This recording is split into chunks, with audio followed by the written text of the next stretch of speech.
이 시간 여러분이 저를 따라 한번 해보시기 바랍니다. 내가 내 기도를 들었고 내 눈물을 보았노라.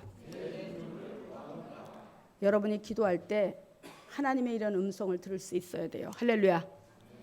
우리가 10번 100번을 예배를 드려도 하나님을 만나지 못하면 그 예배는 바로 헛 예배가 되는 것입니다. 우리가 한 번을 드려도 하나님을 만나면 바로 그것이 여러분 안에 생명의 생기가 되어서 정말 세상 가운데서 어떤 일이 있어도 넘어지지 않고 그리고 승리하고 성공하는 그런 놀라운 은혜를 누리게 되는 것입니다. 아멘. 오늘은 열왕기하 20장 1절에서 10절의 말씀을 가지고 내가 네 기도를 들었고 네 눈물을 보았노라, 이와 같은 주제로 은혜를 나누고자 합니다. 세익스피어의 작품 가운데서 악어의 눈물이란 작품이 있습니다. 강가에서 사람을 만난 악어가 사람을 죽여놓고 그 사람을 위해 울어주고 잡아먹는다는 데서 유래된 이야기입니다. 사람을 죽여놓고 우는 악어의 눈물은 결국 위선적이고 가식적인 눈물입니다. 더구나 울어주고 잡아먹는 행위는 자기의 고약한 행위를 정당화하려는 교활함이 있습니다.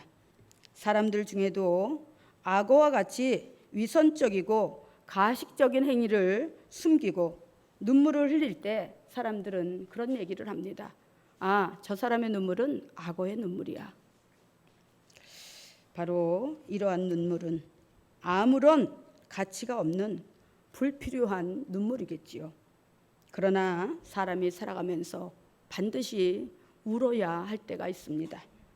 그때가 언제냐 하면 하나님 앞에서 나의 간절함, 나의 애타는 심정을 토로할 때 눈물을 흘려야 하는 것입니다. 그런데 어떤 사람들은 절대로 눈물을 흘리지 않는 사람들이 있습니다. 왜 그럴까요? 마음이 강팍하고 완악해서 그러는 것입니다. 물기 하나 없는 메마른 땅에는 식물이 자랄 수 없습니다. 마찬가지로 강팍하고 완악한 마음밭에는 바로 믿음도 사랑도 존재할 수가 없는 것입니다. 이런 사람을 주님은 마태복음 11장 16절에서 17절에 이렇게 말씀하고 있습니다. 이 세대를 무엇으로 비유할꼬?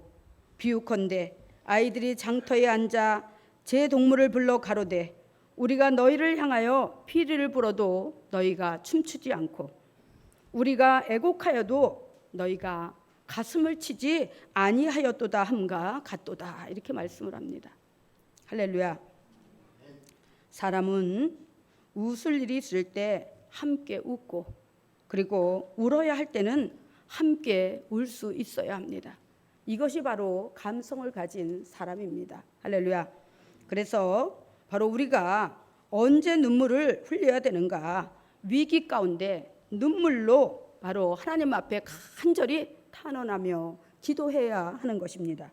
오늘 열왕기상 바로 20장에도 보면 남유다 13대 왕이었던 히스기야 왕이 나옵니다. 아스루 왕 살만에셀이 군사 18만 5천 명을 거느리고 남유다를 쳐들어와서 갖은 모욕적인 말로 조롱하다가 끝내는 최후 통첩을 보내는데 그때 히스기야 왕은 아스루 왕 살만에셀이 보낸 최후 통첩을 가지고 하나님의 전에 올라가 하나님 앞에 펴놓고 간절히 눈물로 기도합니다. 열왕기하 19장 19절에 보면 이렇게 말씀합니다. 우리 하나님 야훼여, 원컨대 이제 우리를 그 손에서 구원하옵소서. 그리하시면 천하 만국이 주 야훼를 홀로 하나님이신 줄 알리이다 하니라, 이렇게 말씀합니다.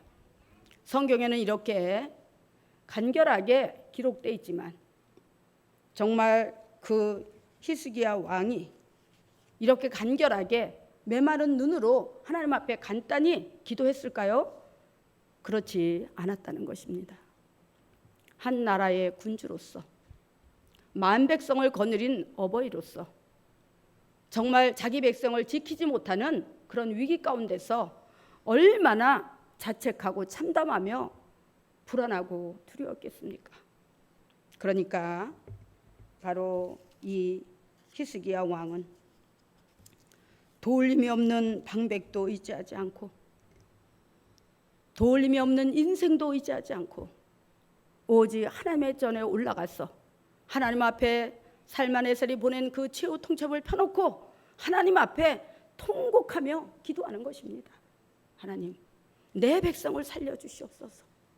나에게 맡겨진 이 많은 생명이 하나님의 손에 달렸습니다. 하나님께서 지켜주지 아니하시면 저와 이 모든 하나님의 백성은 그대로 목숨을 잃고 말게 될 것입니다. 하나님, 저희들을 불쌍히 여겨 주옵소서. 이러면서 하나님 앞에 간절히 기도하자. 열왕기하 19장 20절에서 이렇게 말씀합니다. 가로되 이스라엘의 야훼 하나님의 말씀이 내가 아스로 왕 사네립 까닭에 내게 기도하는 것을 내가 들었노라. 할렐루야.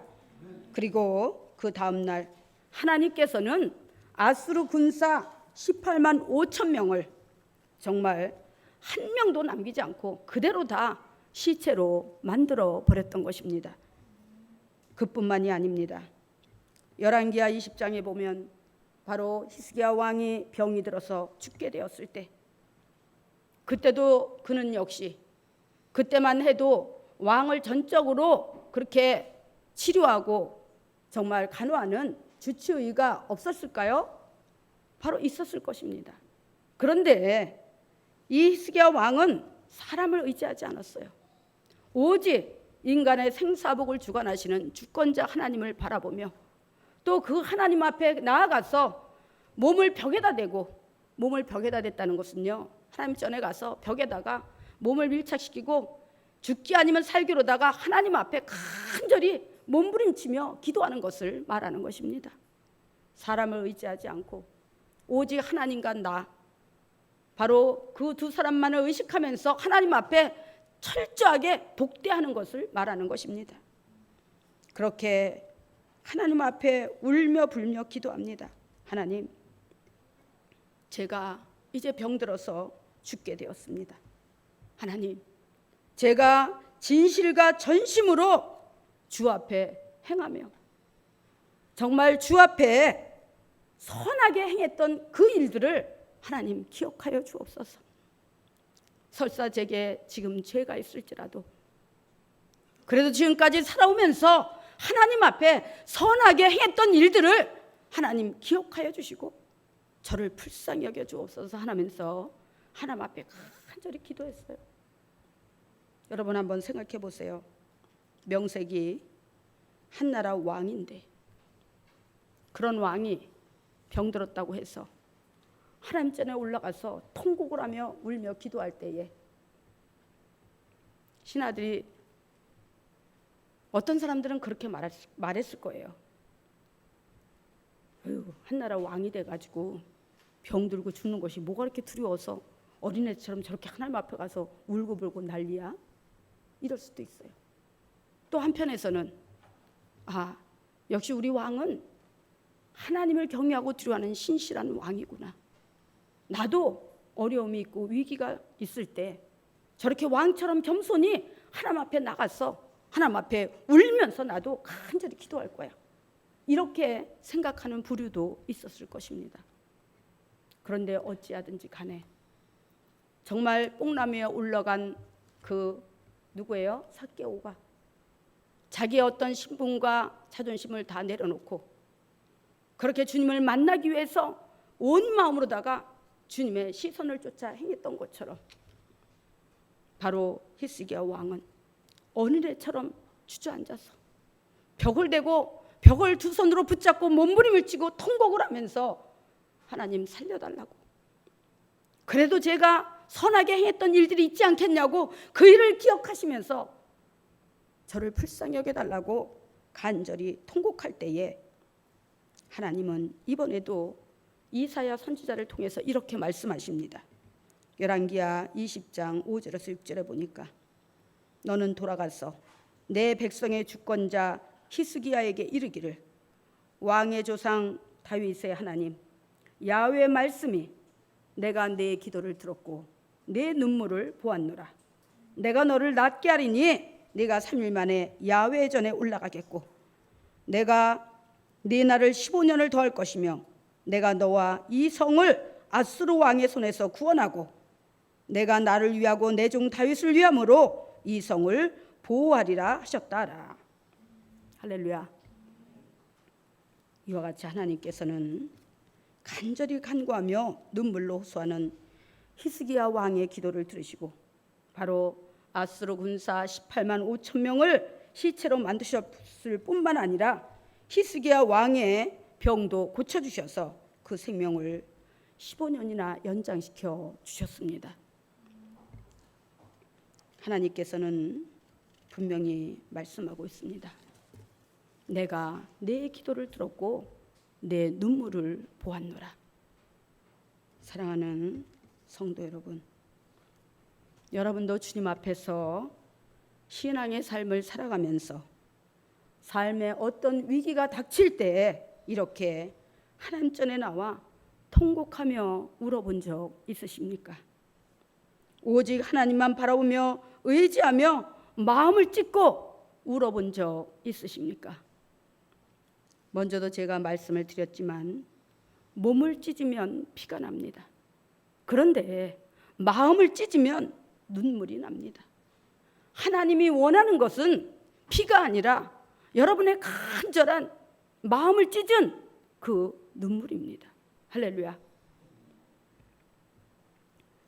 마음을 찢는다는 것은 절대자와 바로 주권자이신 하나님 앞에서 피조물로서의 연약함과 부족함을 인정하고 전능하시고 크신 바로 하나님만을 절대적으로 의지하는 가장 겸손한 모습입니다.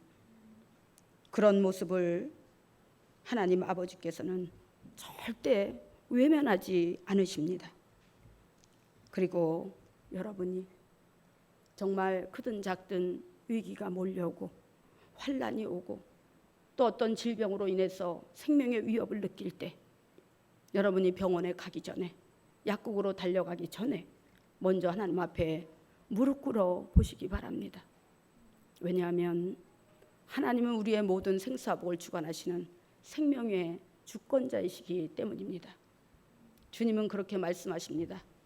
육신을 죽이는 자를 두려워하지 말고 그 영혼까지도 능히 죽여서 지옥에 던지는 자를 두려워하라. 할렐루야. 바로 여러분이 그렇게 온전히 하나님을 믿고 의지할 때 하나님은 분명히 그렇게 말씀하실 것입니다. 내가 내 기도를 들었고 내 눈물을 보았노라. 아멘. 그 다음에 두 번째, 우리는 자녀를 위해서 울어야 합니다. 우리가 사무엘상 1장을 한번 찾아보겠습니다. 사무엘상 1장.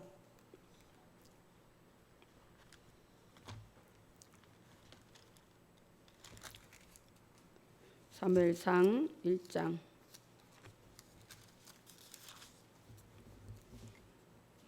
1장 1절에서 11절까지 보겠습니다. 사무엘상 페이지수로는 구약의 창세기부터 408면이나 409면에 있습니다. 사무엘상 1장 1절에서 11절. 다 찾으셨으면 교독하겠습니다. 에브라임 산지 라마다임 소빔에 에브라임 사람 엘가나라 하는 사람이 있었으니 그는 여로함의 아들이요 엘리웃의 손자요 도우의 중손이요 숲의 현손이더라.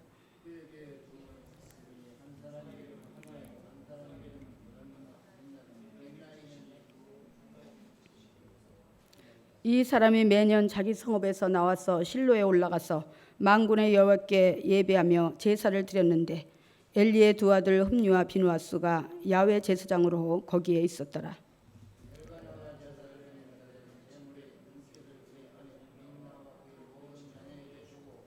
한나에게는 갑절을 주니 이는 그를 사랑함이라. 그러나 야훼께서 그에게 임신하지 못하게 하시니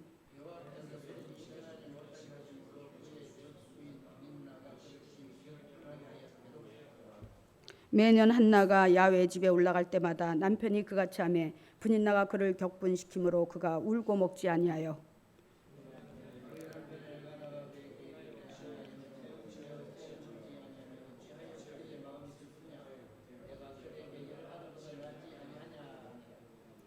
그들이 실로에서 먹고 마신 후에 한나가 일어나니 그때 제사장 엘리는 야훼 전 문설기옷 의자에 앉아 있었더라.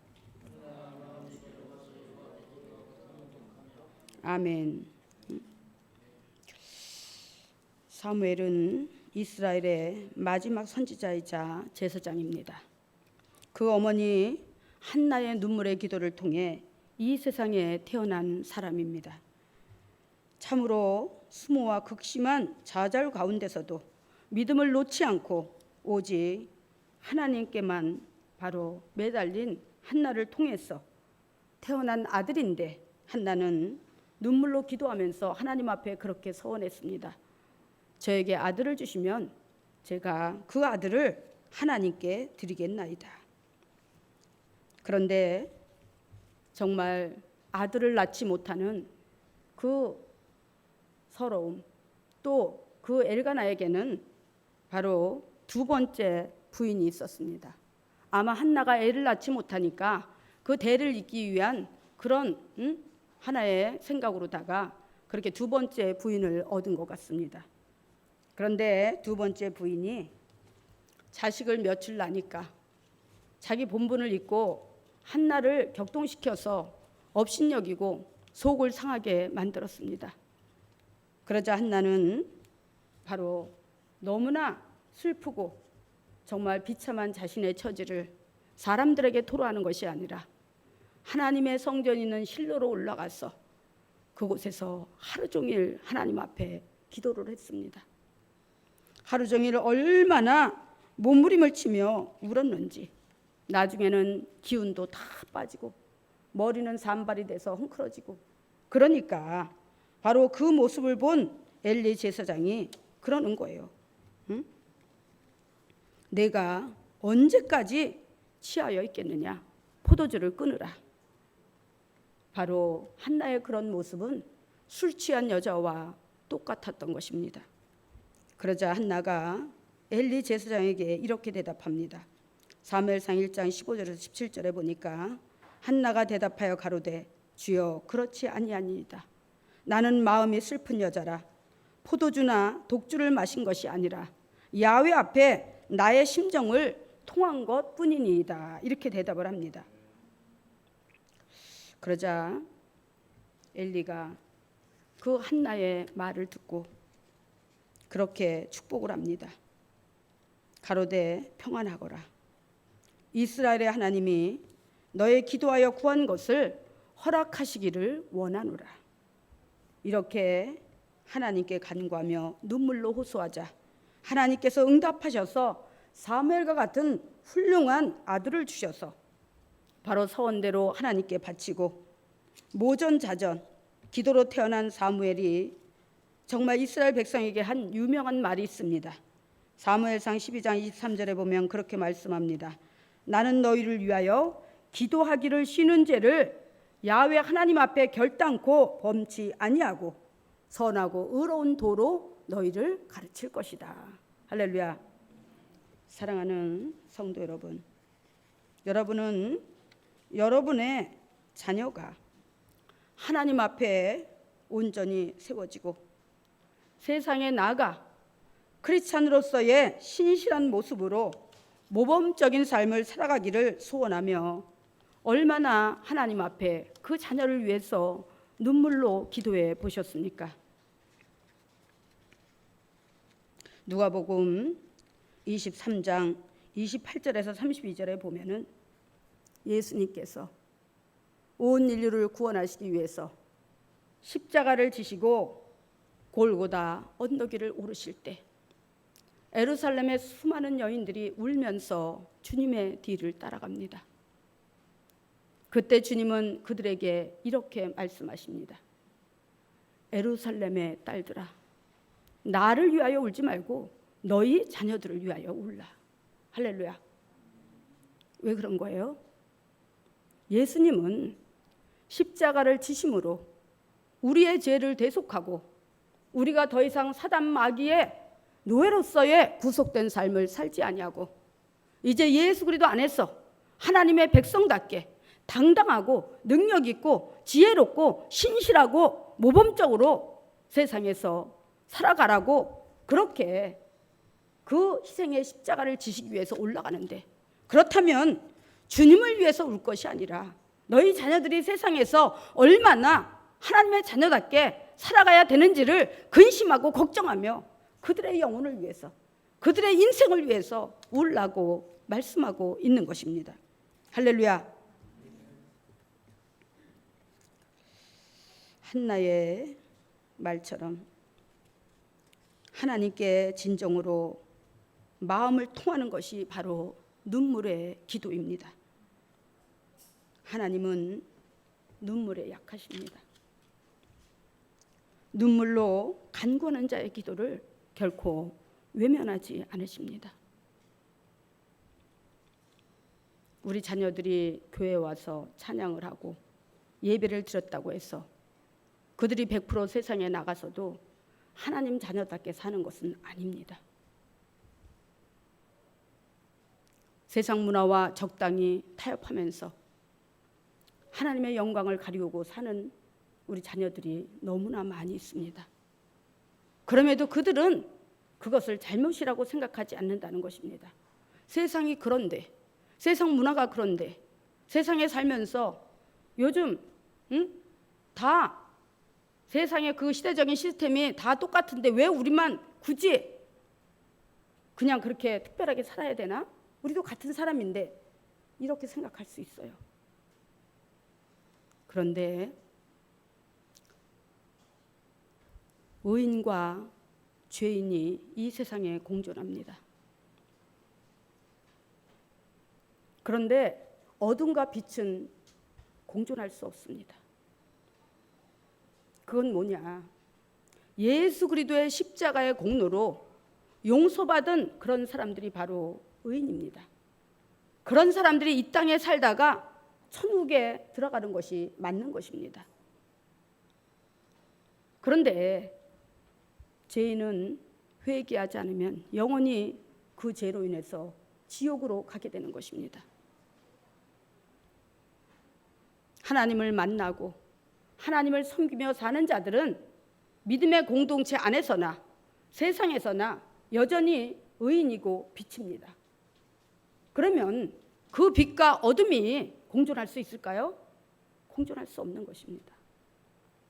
그럼에도 불구하고 영적인 신분이나 그 특별한 하나님의 특권을 깨닫지 못하고 세상에서 세상 기류를 따라 망령되고 부패하고 타락한 삶을 쫓아 사는 자들이 많이 있다는 것입니다.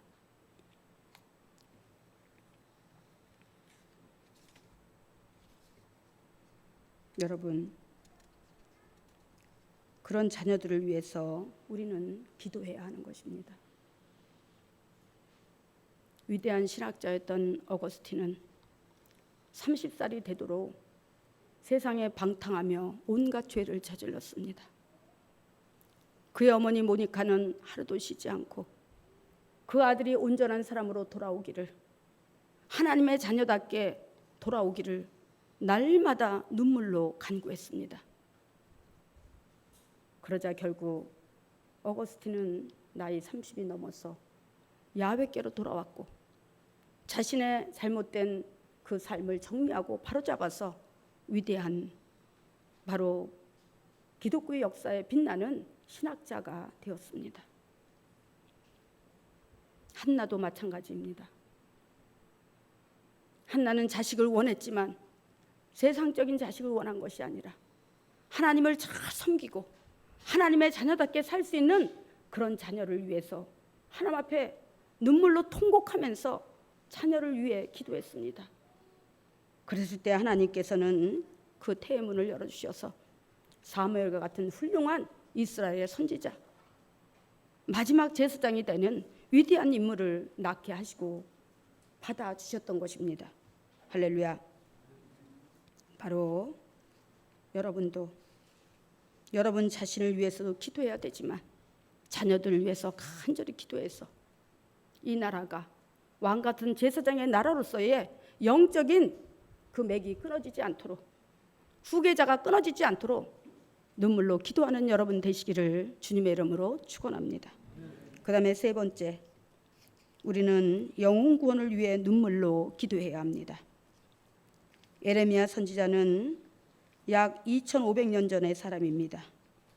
베냐민 땅 아나돗의 제사장 힐기야의 아들입니다.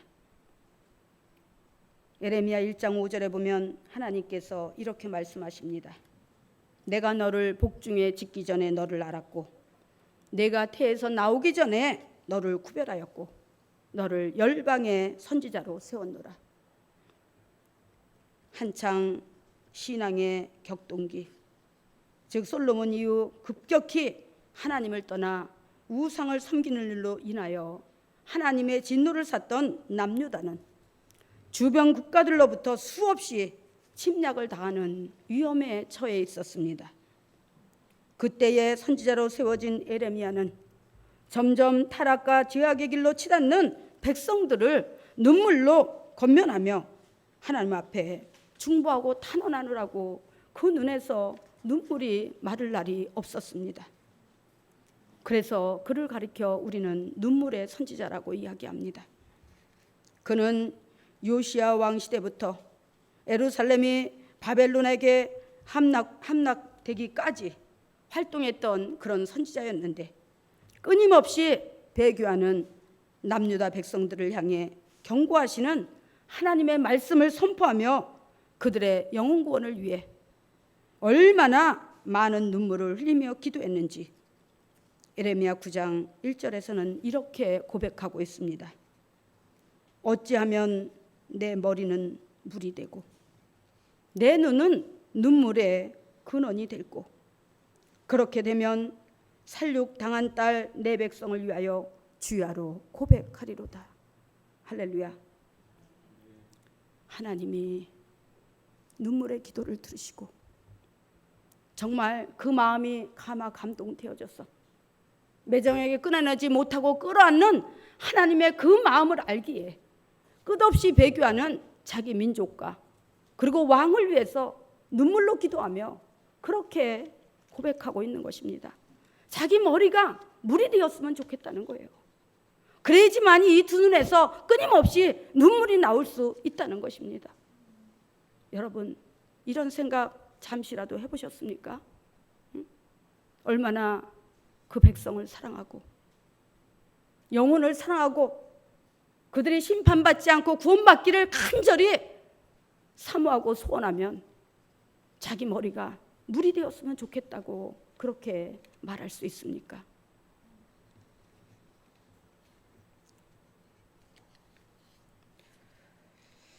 마음이 강팍하고 완악하여 끝내 돌이키지 않고 예레미야 선지자의 눈물의 간과 권면을 외면했던 남유다는 결국 BC 586년에 시드기야 왕을 마지막으로 해서 바벨론의 포로로 끌려가게 됩니다.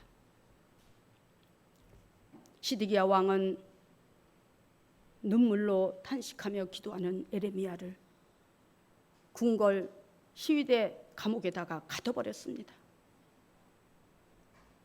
그러자 하나님께서 바벨론을 방망이 삼아서 남유다를 갖다 징계하는데 그때 마지막 왕이었던 시드기야 왕이 하나님의 심판으로다가 두 눈이 뽑히고 목에다 쇠사슬이 채워져서 개처럼 바로 바벨론으로 처참하게 끌려갔던 것입니다.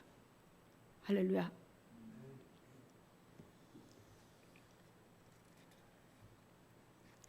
나중에 하나님의 선하신 긍휼의 은혜로 70년이란 세월이 지나자 다시 예루살렘으로 그들은 돌아오게 되는데 그때야 비로소 그들은 하나님을 섬기고 하나님 앞에 사는 것이 얼마나 행복하고 참된 삶인가를 깨닫고 이제 그 성전을 다시 재건하여서 하나님 앞에 예배를 드릴 때 바로 그 자리는 통곡으로 눈물의 바다가 되었습니다. 왜냐하면 회개하고 뉘우치는 회한의 눈물로, 너무나 기쁘고 감격해서 흘리는 기쁨의 눈물로 그 자리는 통곡의 바다가 되었던 것입니다. 지금 이 시대 역시도 영적으로 극심한 혼란기를 겪고 있습니다. 3년여의 코로나의 여파로 세상은 개인주의, 물질주의가 더 팽배해졌고, 성도들은 신앙의 중심을 잃고 하나님 중심이 아닌 자기 소견에 옳은 대로 바로 그렇게 행하는 사사기 시대를 살고 있습니다. 몸된 성전이 아닌 아무 데서나 예배 드려도 된다고 생각하고 주님의 거룩한 성전을 외면하고 있습니다. 예배가 중요한 것이 아니라 사적인 세상 일이 더 중요하다고 세상 모임을 더 중요하게 여기고, 그리고 성전을 외면하고 이것도 저것도 아닌 차지도 뜨겁지도 않은 정체불명의 삶을 살아가고 있습니다. 우리 신흥교회 성도들은 이런 사람 한 사람도 없으리라 믿습니다. 혹여 이렇게 살고 있는 분이 있다면 울어도 못하는 순간이 오기 전에 회개하고 돌이켜 바로 잡으시기 바랍니다. 눈물의 기도는 굳게 닫힌 하늘문을 여는 유일한 열쇠입니다. 예수님은 속죄 제물이 되시기 위해서 그 몸을 갈기갈기 찢어 피를 흘리시고 우리의 모든 죄를 담당하셨습니다. 이제 우리는 그래서 더 이상 피를 흘릴 필요가 없는 것입니다. 예수님이 우리가 흘려야 될 속죄의 피를 이미 다 흘려주셨기 때문입니다. 그래서 하나님은 우리의 마음의 중심을 보신다고 말씀하는 거예요. 응? 마음을 찢을 때, 하나님을 온전히 의뢰할 때 바로 거기에서 피가 나는 것이 아니고 눈물이 나는 것입니다. 하나님은 그 눈물을 보기를 원하시는 것입니다. 할렐루야.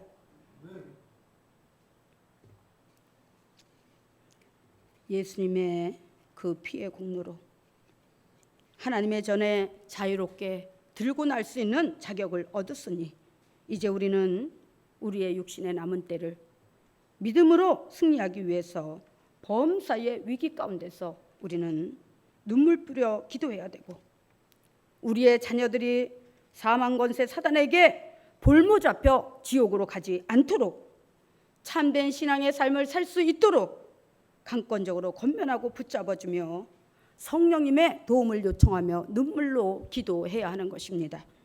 나아가 영혼 구원을 위해서, 하나님 나라와 그 영광을 위해서 교회의 본질을 알고 본분을 회복하기 위하여 복음을 전하고 전도해야 하며 하나님 전에 나와 눈물로 중보하며 도구하며 간구해야 하는 것입니다. 그리할 때 주님께서 여러분 한 분 한 분에게 그렇게 말씀하실 것입니다. 내가 내 기도를 들었고 내 눈물을 보았노라. 기도하겠습니다.